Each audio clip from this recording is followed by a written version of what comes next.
gonna meet you, then she would have met you. For to go got that. And I think that you're right. Excellent idea. So that yes.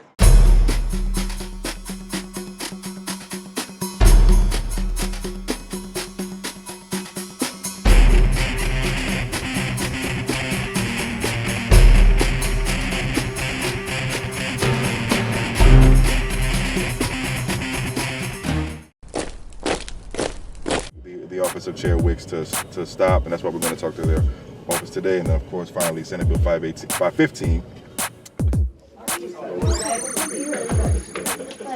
We'll be over here on this side. Everybody's coming to this side, is that right? Yeah, I guess everybody's coming to this side.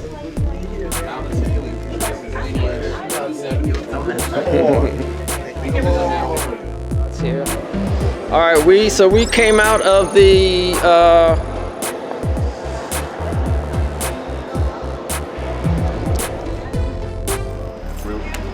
Listen, bro. All right, brother. Listen, bro. Love you, bro. All right. Love you. Here with the good brother Chris in the building. C Jack.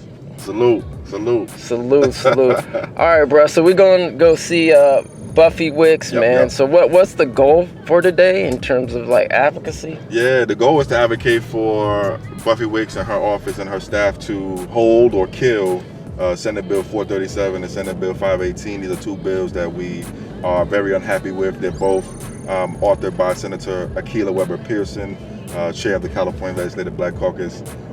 These are two very bad bills. Senate Bill 437 creates a study about genealogy in the California State University system.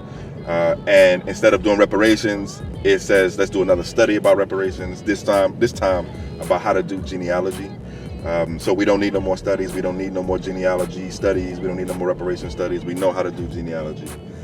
So the bill is a waste of time and it's a waste of money, and even the genealogists say that. So we want this bill killed. We want this bill held, and we want Chair Wicks to stop this bill when it comes to her committee for a vote in a couple of weeks. Same situation for Senate Bill 518. We also want this bill killed, held. This bill creates what's called a new bureau for descendants of American slavery, but that's not what the bureau is for. The bureau is for descendants of people who were enslaved in this country and anybody and everybody else who's talked about inside of the California reparations report. So it says it's for us on the face, but it's really for everybody else.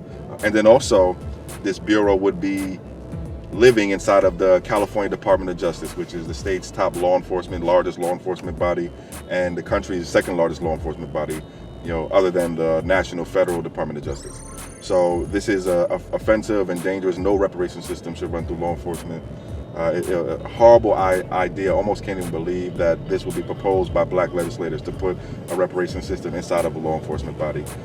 So these are two bills that we want the committee and the office of Chair Wicks to stop, and that's why we're going to talk to their office today. And then, of course, finally, Senate Bill 515, which is a bill that we like, a bill that we wrote, finally requires every California city and county to start to count descendants of people who were enslaved in this country as a specific group of people. Specifically, it requires county and cities to create a category of data collection for people who are descendants of those who were enslaved in this country, starting with city and county employees. So it's a great bill, long overdue measure, fixes a gap in our data and really empowers targeted effective policy, new targeted effective policy solutions that we haven't been able to do before. So that's a bill that we like, and we want the committee to support this. These are bills that we want to discuss today with staff. We got a great group of folks from the Bay that's going to be out there. We got, of course, the Sacramento leadership family is going to be out there supporting in full force. So we are absolutely looking forward to the meeting today. All right, bro. Before I ask you another one or two questions, if that's okay, since we have a couple of hours driving, do we mind if we turn the music down just a tad bit? Yeah, I appreciate that. We don't want no copyright strike. We don't want them to get on us, trying to come at us for money. Be like, we up here talking about reparations and we racking up a bill right now. Got Beyonce in the background. Beyonce. Well, shout out to Beyonce too, man. I mean, she representing, the freedmen. Come I on, mean, that's right. with the red, white, and blue in the That's right. country. Come on, that's right. You know that's what I'm right, saying? man. This is our country. All right, we are Americans. This is our country. All right, we built this country. I'm not giving it away to nobody, and I'm not going to build another country either. Okay, we built this. We want this one. So, man, you mentioned the disaggregation bill, 515. Yeah. Do you know kind of what's going on with the state level? What was that? 98, 390? I can't remember the exact. 189. That's right. Yes. So, can you give the people kind of some updates on that? How is that working out right now in the state? Yeah, and we should actually do a show on this. We should. We should do a whole show on this because we are finally getting data in. We finally have data. I've seen data. Okay. And I have the data actually too. At least parts of it. Or these descriptions of it that show how many state employees are now identifying, checking that descendants of people enslaved box. So let me back this up for the folks listening and watching who may want some more context and background. We have a gross polluter here. Yeah. This is California. He's spitting all kind of Golly. I'm sorry, bro. Yeah, no worries. I've been noticing that. Like that's why I had the window closed. I'm like, So in 2022, the governor signed, our governor of California, Gavin Newsom signed one of our bills, which was, or language, or a bill that had language that we wrote in it as a part of a bill called Senate Bill 189. The part that we wrote is Section 14 of Senate Bill 189. And that part of the bill tells California state agencies, so every state agency in California, that they need to create a category of data for people who work for the state who are descendants of people who were enslaved in this country. So to make it simple, let's say you go to apply for a state job or you get hired for a state job. When you fill out all those forms that they ask you to fill out, there's usually a form that asks you to tell them about your racial or your ethnic identity. On the racial ethnic identity form, up until then, they had us in the Black or African American category, but there was no way for us to say that we were descendants of people who were enslaved in this country. Not everybody who self-identifies as Black or African American is a descendant also, right? Is a freedman. We're 90% of the population, but not all of us are. So we didn't have a way to see which of us were descendants and which of us were not because of the way that we was collecting the data before. So in 2022, the governor signed our bill and the state agencies changed that. Now, state agencies, when you get hired or when you apply for a job and you get that form or that part of that application and it asks you about your racial or your ethnic identity, then you have now you have an opportunity to say, I'm a descendant or I'm not a descendant or I don't know or I don't want to answer. That's the change that has happened over the past couple of years, and now we are starting to get data in. It's not public yet, or not like widely public yet, because the reports that look at this data aren't done yet. But we have some data now to show that there are at least this amount of your percent or this amount of state employees who say that they are descendants versus this who don't. We're still getting more data every single day and every single month, but we have the first look at this data, and we're the first people, and I said this to the team, I think last week at one of our meetings, we're the first people to see this kind of data. So you want to clarify, what people are you referring to exactly? So we're the first freedmen, the first descendants, the first California residents, and I would make the bold statement, we are the first Americans, people in this country, to see this data, because this data we have never been able to see who are descendants versus who is not descendants in any state data in California ever. So we're the first people with this. Okay? So and what we are working to do now, as we were talking about, Senate Bill 515 just a minute ago. Our new bill, Senate Bill 515, would expand what the state agencies are doing to every city and every county across the state. So this would let us get even more of this kind of data. So this is a huge deal, and we are very excited about what this means and what this is going to mean later. So, in terms of the current data, or what information do you or should we be trying to extract for this initial rollout? Yeah. So definitely the number of people and the percentage of people who say that they are descendants, who say that they're not, and who choose to not to answer. So those 3 raw numbers are going to be important for us to keep an eye on, or those 3 raw data points. Number of people who say that they are descendants, the percentage of people who say that they are descendants, the number of people who say that they are not descendants, the percentage, and the number of people who don't identify, and then the percentage. So those data points, those 3 data points are very important for us. But we're also going to be looking to compare those 3 data points with the same or similar data points for other groups that are talked about in the kind of data that we collect. So how does our data compare to, how do the descendants data compare to not just people who are not descendants but who may still be black identifying, but people who are not descendants and also not black identifying, our AAPI family, our Latino folks, our anybody else. So are we being hired at the same rates or less? Are we being promoted at the same rates or less? Are we being paid at the same rates or less? Are we being disciplined and fired at the same rates or less? Yes, no, why? These are all questions now that we could not even ask and expect an answer to up until this year or last year. And that's after hundreds of years of living in California and being in California and building California and building America.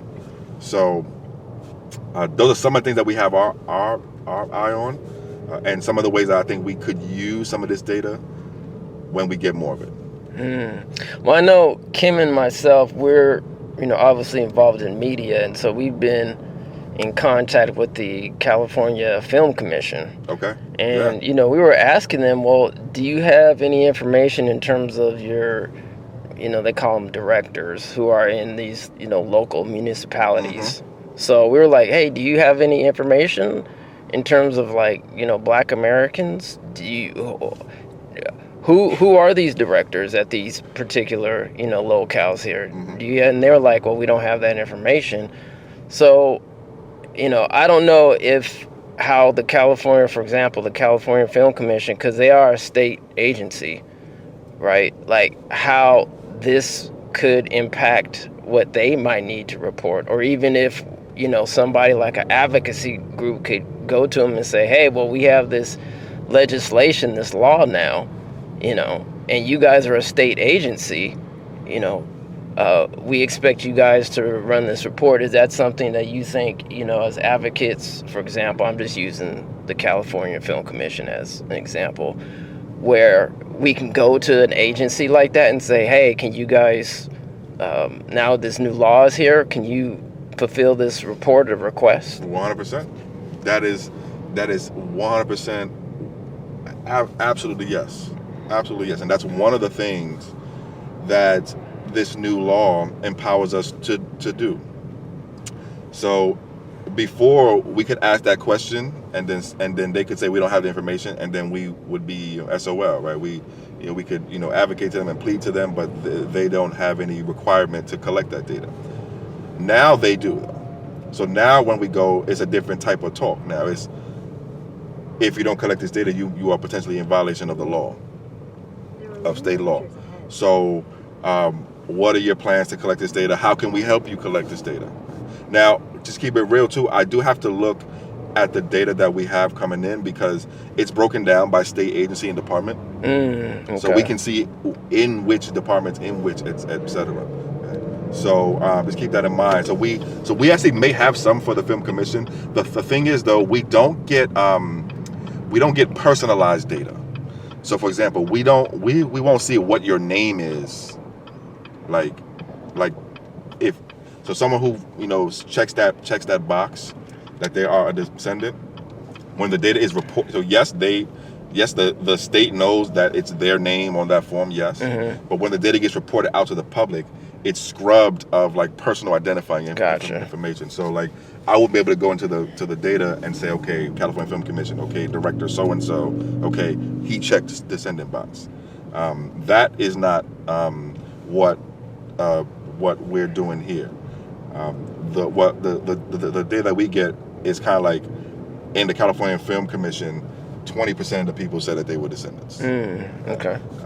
Now, for us, there may be other ways to figure out whether or not individual specific people are descendants or not.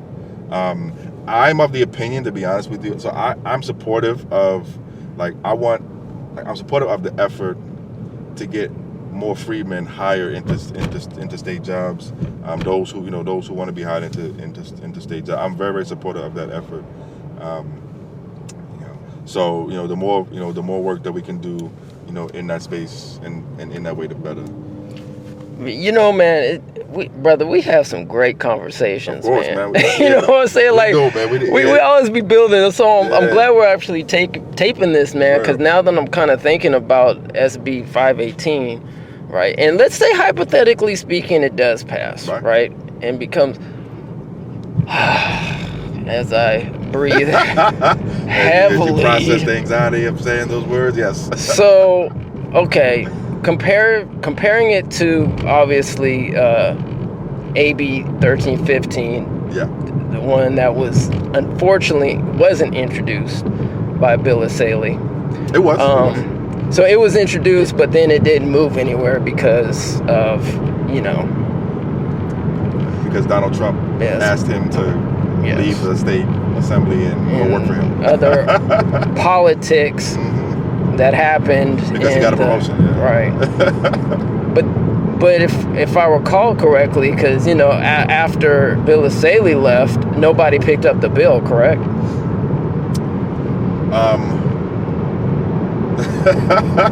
Ish, or I mean. So wait, so say the question again. I may have misheard the question. So after Bill Asaley left office to go be U.S. Attorney General now, in California, basically nobody picked up the bill. Oh, gotcha. I thought I misheard the question. The answer to that question is yeah. So nobody picked up the bill, and so the bill paused. Shall I say? It paused. Yes, it paused. Because technically it was, I guess, held in the Rules Committee at one point. Yep. So the bill was introduced, and then normally when a bill is introduced, it then goes to committees, and one of the first committees usually is what we call the Rules Committee. That committee really largely what it does is it's like a committee that figures out which other committee this bill needs to be sent to, because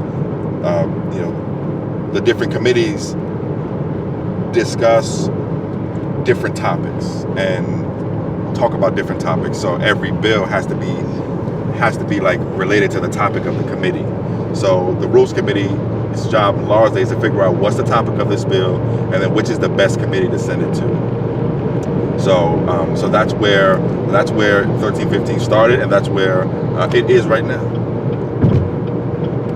And so what does that mean in terms of the possibilities of it being reintroduced next year? Is that even a possibility, or okay? Absolutely, yeah. That or some version of it, absolutely, that's definitely possible. 100%. Definitely possible. And keep in mind, so we're in the first year of a 2-year cycle. So California's legislative seasons work in 2-year cycles. So this is the first year of the cycle. So, for example, there are a lot of bills that I know of, some bills that I know of, and people working on bills that maybe started their bill this year, got out the first house, and then paused their bill to finish it next year. Finish the work next year, because next year looked better for them for some reason, or because they wanted to. Right? So, but they can only do that because we're in the first year of a 2-year cycle. If we were next year, they couldn't like do that. They'd have to start all over again, like when the new 2-year cycle starts. So I'm answering your question longer than you asked, but the answer is yes, absolutely. So as far as SB 518, getting back to that. Yeah. All right. So the Bureau gets up, and this is all conjecture. We don't really know. Let me have one point here about the point that you just raised. So so you said that the Bureau gets up, right? So what we understand now is that the Department of Justice, which would be housing this Bureau, has told Senator Weber Pearson, who was the author of the bill to create the Bureau, that the Bureau will not be running functional until 2030. Wow. That's without a study in front of it. Wow. And that's public knowledge. It's in the bill analysis right now. Wow. It's in the Appropriations Committee. So the bill analysis for this committee, the analysts called the DOJ and said, hey, how many people y'all gonna have to hire? They said we're gonna have to hire about 85 different more people, and we're gonna have to create a new IT system, and this is gonna take 5 years, so 2030. Oh my gosh. Okay, we will not be ready until 2030. Okay. 2030. Okay. So I just wanted to raise that point because you mentioned the Bureau getting up and running. So that's 5 years before anybody even could start to apply for anything called reparations, and that's assuming that there are actually reparations bills somewhere in those 5 years. Wow. We have not seen one reparations bill yet. Right? No one actual put cash payments in your hands type bill, or reverse, do wealth transfers type bill yet. So okay. So we have this bill potentially that could be up and running in 2030. So, all hypothetical. Right.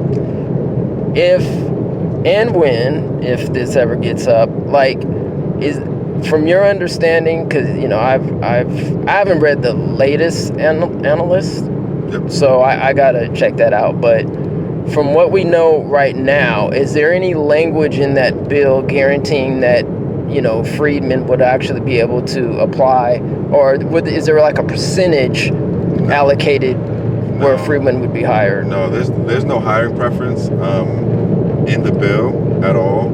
I don't think I've never heard them even talk about a hiring preference. Those are legally, if you ask me, it's my personal opinion, those are legally challenging. Mm-hmm. Because it's affirmative action ish. Okay. If you ask me, and affirmative action has been under a lot of attack. Right, it's like you got to hire a certain amount of people, like right, so that's like affirmative action type stuff. So I'm personally moving away from that kind of stuff personally. Mm-hmm. It's my own personal opinion. I'm not speaking for the organization, because I do know that there are good arguments for hiring preferences. I just think we would just be starting another legal fight, which we may want to do it, and we're going to be in legal fights anyway, so whatever. So potentially it could be, I'm just using this ethnic group, basically all white people running the Bureau. So there's no law there's no restrictions on any particular racial identity for any hires. Just like any other state agency, right? There's no saying we can't have more than this number of white people, stuff like that. Mm-hmm. So in theory, is that possible? Of course. It's also possible that there's all black people there too. Mm-hmm. So yeah, it's definitely possible. Just like any other state agency, there's no we don't have numbers or laws that say you can't hire more than a certain amount of white people for a job or something like that. We don't have those. That's not in the bill. I don't know that I would want something like that either. I'm focused, like, cause we got a really big legal fight ahead of us, and I like specifically on whether or not we can do things specifically for descendants. Maybe that's one of them. But yeah, to your question, no, there's no. It's definitely possible. It's like any other state agency.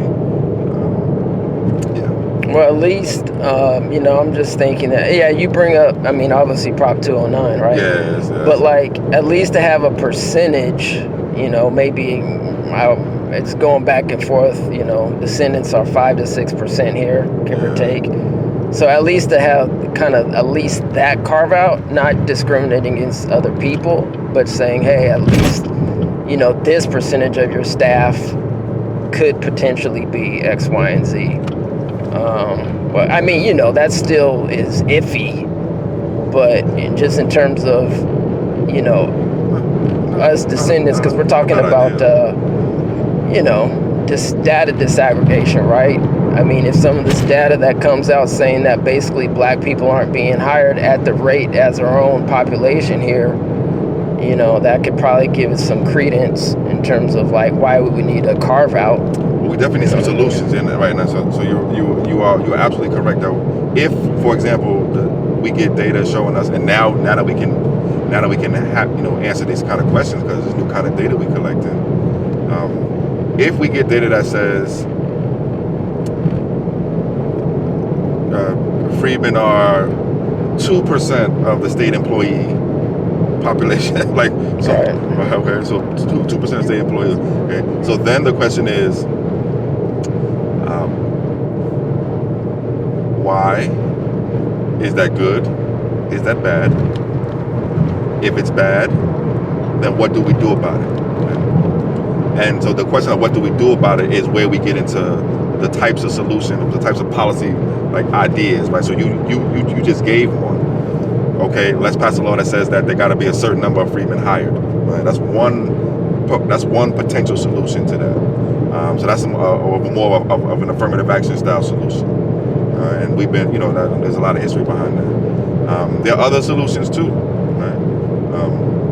There are other ways to increase the number of people of a particular group who are hired as the state employment.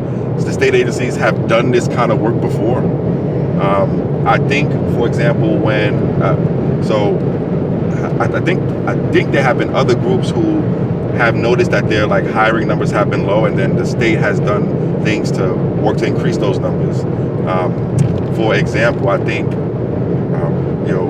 for people from certain countries, and maybe those countries, maybe people from those certain countries, are less represented in state employment, then I think the state put together programs to go into those people's communities, do hiring fairs, put stuff in their language, work to go attract and recruit those people directly, right, as a solution to that problem too. There are other ways to do it too. So I like all of the options, because I think we're going to need to at least consider all of the options. But you're absolutely right. We are going to need solutions, and this is partly why this is so important.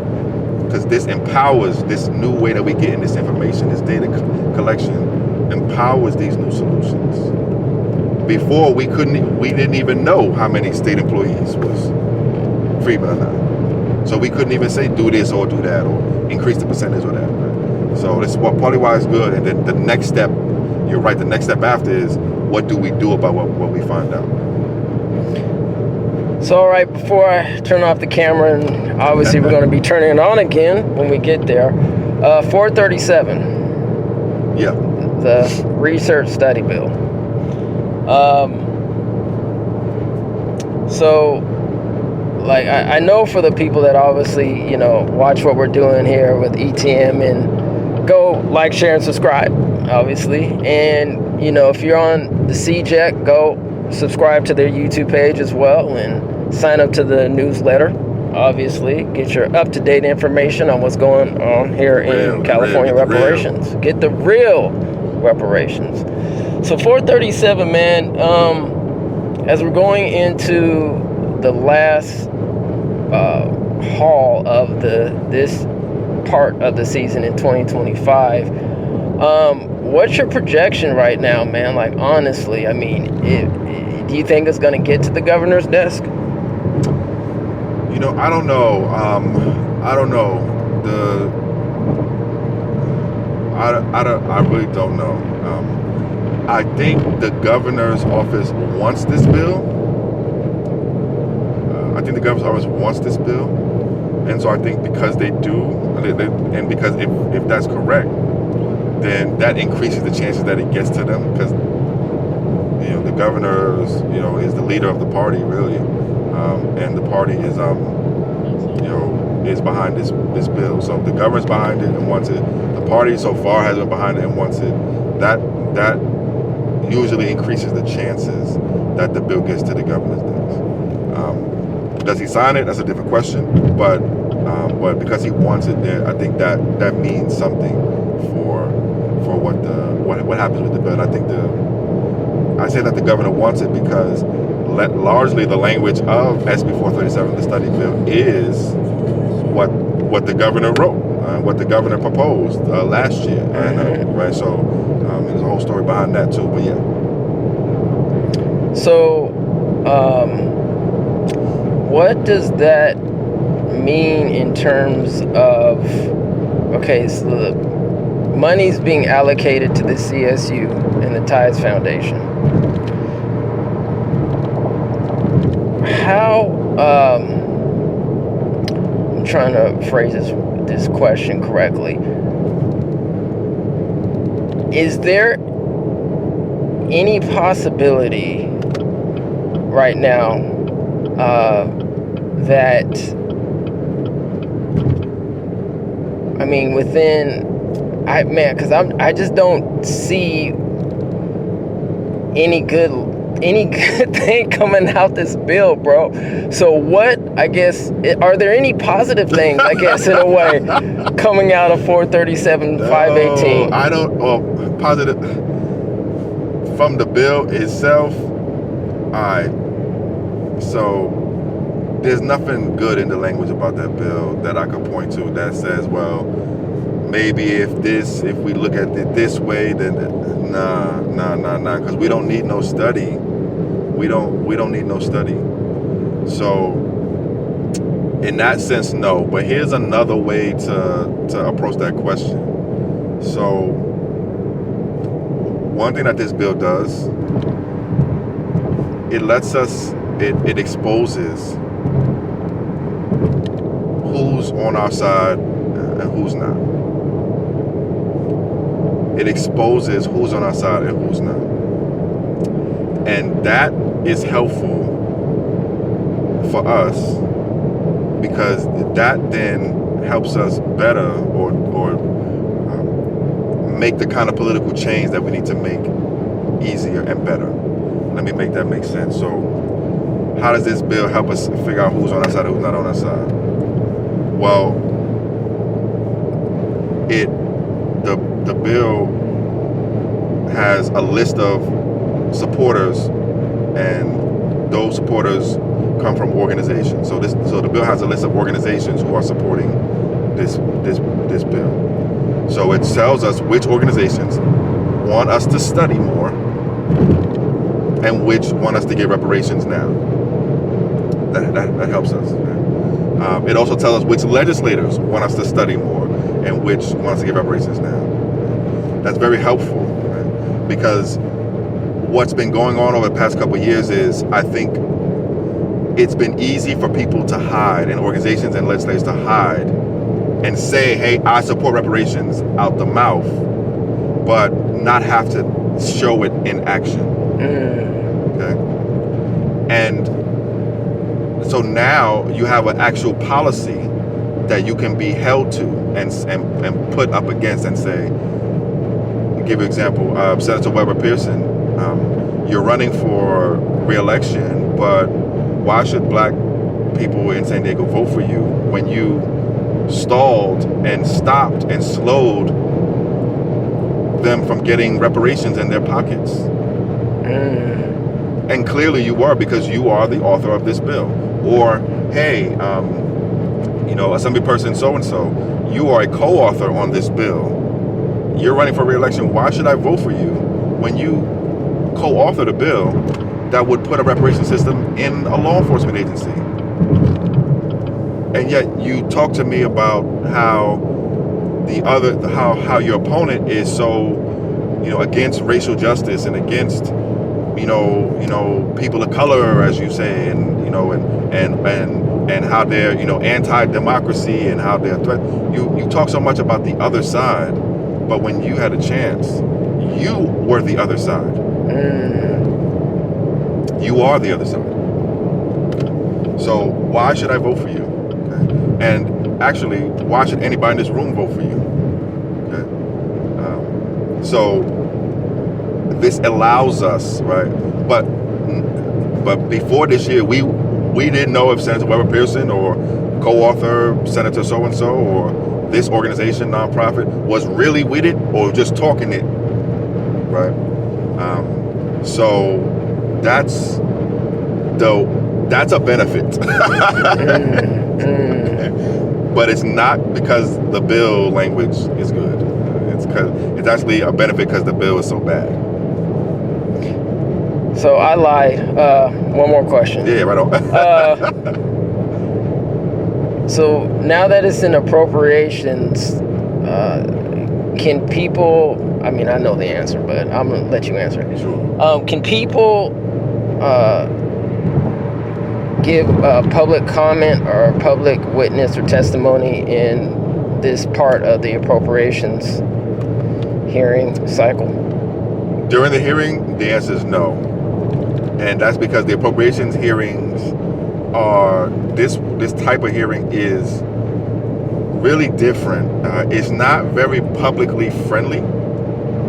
So there's no public comment, there's no public testimony, there's no discussion about the bills. You just kind of show up and then they tell you what the decision is. So the decision is made before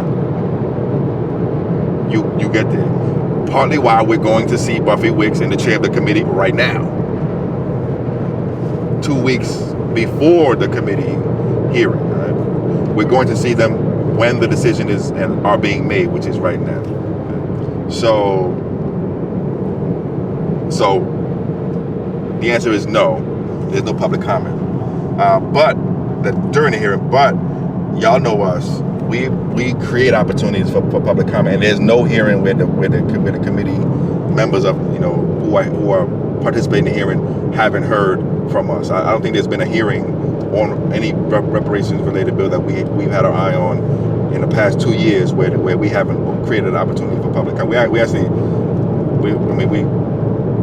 probably the only organization in the state that does this on a consistent basis. Not probably, we are the only organization in the state that does this on a consistent basis. We create public comment opportunities where none exist and where those exist too.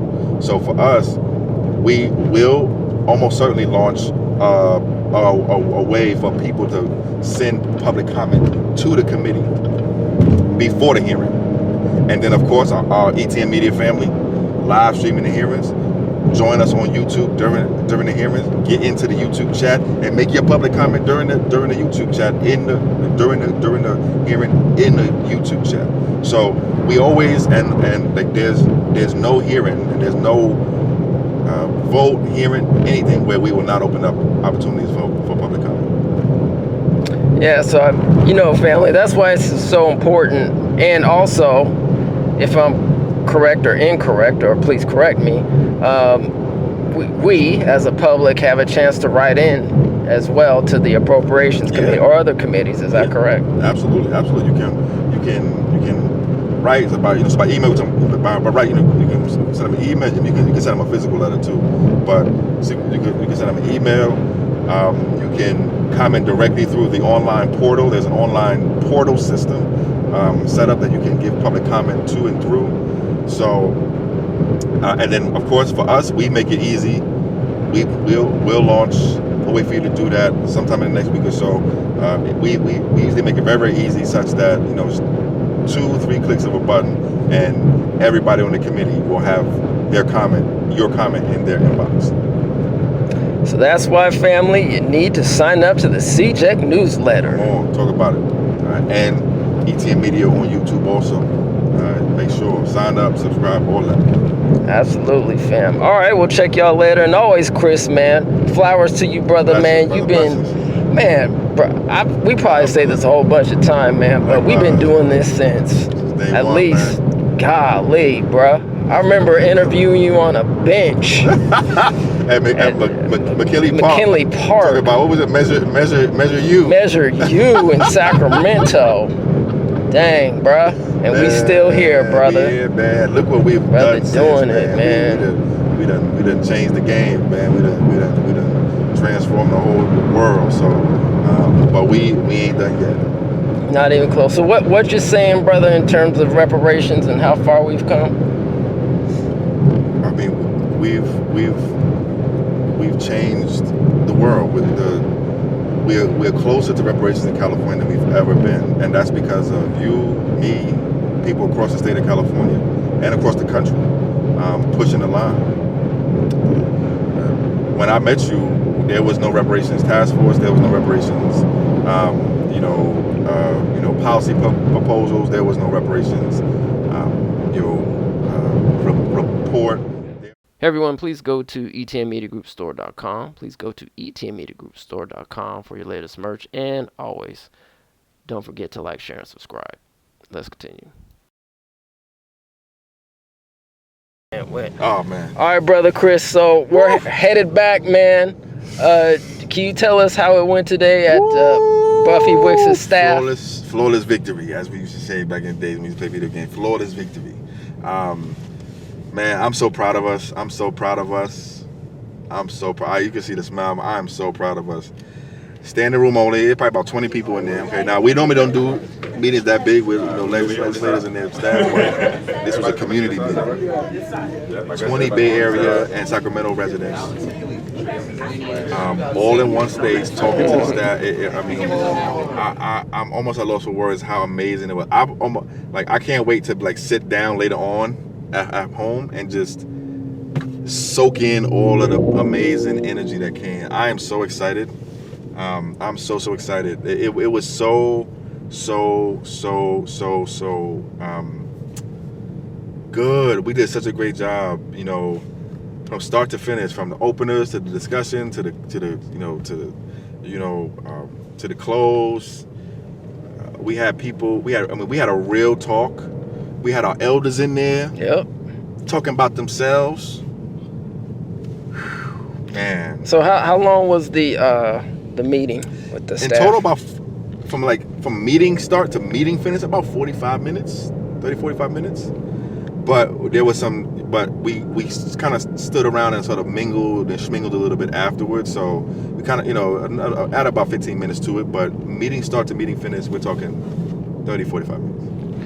And I felt like Buffy Wicks' staff was welcoming. How would you say? Oh, I think they were very welcoming, very receptive. We had a relationship with the office already because we had talked to them last year also, so we knew some of the staff already. So it's good to see some of the old familiar faces. Shout out to Dejon in the office too. Shout out to Dejon. Shout out to Stella. Everybody knows. Shout out to Elof.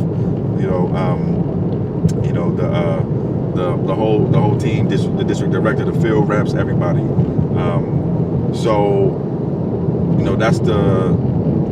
That was good to see. It was a great reception from the staff. They understood. They asked some good questions. They clarified some things that we need some clarification on, particularly about the date of the hearing.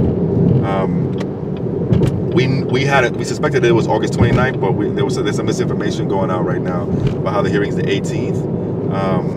So we got that clarified and confirmed.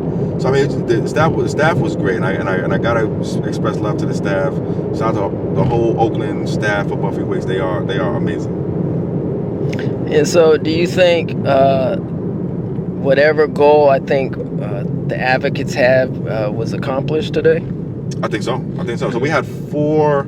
There were 2 primary and then really 4 meeting objectives. And when we were training with the team, with the team before this meeting, we always started with what are our objectives, what are we trying to accomplish, What do we want to walk out with? And we always start the meetings. We always do our trainings with that. So there were 4 really. So the first was build. So build a relationship with the office. Now we had a relationship, so really it's cultivate the relationship. But I tell the team all the time, as long as we don't walk out calling each other out our names, we have successfully done that job. Okay? So cultivate the relationship with the office, deepen the relationship with the office. That's objective number 1. And objective number 2 is advocate. Advocate, and specifically kill 437, kill 518, pass 515. Okay? So advocate. And then the 2 other objectives surrounding this are educate and learn. So educate the staff about why we don't like these bills and why we need reparations, and then learn. There's some things that we need to learn from the staff too. When is the next hearing? Have you talked to anyone about these bills yet? Et cetera, et cetera. So cultivate, advocate, learn, educate. So I know we talked about earlier when we were coming up to Oakland. Now, we understand that there isn't any public testimony at these hearings, but at the next one, yeah. But can people at least attend? Yeah, please do. Yeah, so August 29th, we got the date confirmed now. Please do attend. All right, please do attend. California State Assembly Appropriations Committee hearing. To be most likely 1021 O Street. We don't have a time yet, but it's at the Capitol in Sacramento. We just don't have a time yet. So, but yes, it's open to the public. Please do attend, and we asked you to attend because we're gonna make a day of it. So we're gonna do the hearing, and we're also gonna do some legislative visits afterwards too. So, so we're gonna go talk to our legislators, etc. So, so yes, please do. So, what would be like the expectation in terms of if people showed up? Expectations as far as what the procedures and like when you get there. Yeah. So if it's in the building that we think it's going to be in, first of all, there's always security coming into the building. So there's airport style security. So be prepared for that. Bring identification. Bring some official identification. And we tell people to bring some good energy and some patience also, because the lines might be long. But once you get into the hearing room and the hearing starts, the chair of the committee is gonna, slam the gavel and say the hearing has started, and then they're gonna explain the process of how the committee is gonna work that day. So the chair is gonna take about 30 seconds and explain, this is the committee, this is live streaming here, this is to do some housekeeping, and then talk about this is how the hearing is gonna go today. So you'll get some instruction there. What's gonna happen most likely is the chair is gonna read a list of hundreds of bills. And after every bill, she's going to say what happened to the bill. So, for example, bill number 1, passed. Bill number 2, hold. Hold means kill. Bill number 3, hold. Bill number 5, passed. Bill number 10, hold. Bill by bill by bill by bill. Okay? And our bills will be in the list of bills that will get, talked about. And what we want is hold on 437, hold on 518, pass on 515. And is that relatively a quick process? Or does it depends on how many bills they got and where we are in the list. The hearing feels like it's going fast because they're not really talking a lot.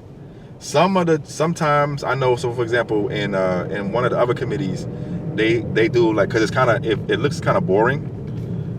Because, for example, if I'm on the committee, okay, and also they do take some votes there too, like some votes on stuff that they need to still take some votes on, but it's largely like sitting and listening and listening and listening. So some other committee chairs, when they do this type of committee hearing, they'll like have like a trivia game going on at the same time. So they'll be like, bill number 10 passed.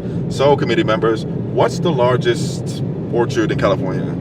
Boom, okay. So like break up the monotonies, you know what I'm saying? And then they go back, bill number 11, hold. Bill number 12, you know what I'm saying? So, but yeah, it's a little bit, it's a different kind of hearing. So what would, for example, if they needed to vote on a bill, like what scenario would that be for them to then vote on a bill? Because most of them, as you're saying, either they'll hold or pass on it, right? So what scenario would be, okay, well, we need to vote on this bill? They weren't able to get all the votes that they needed, or not all the votes. Maybe they didn't take a decision on the bill before the hearing started.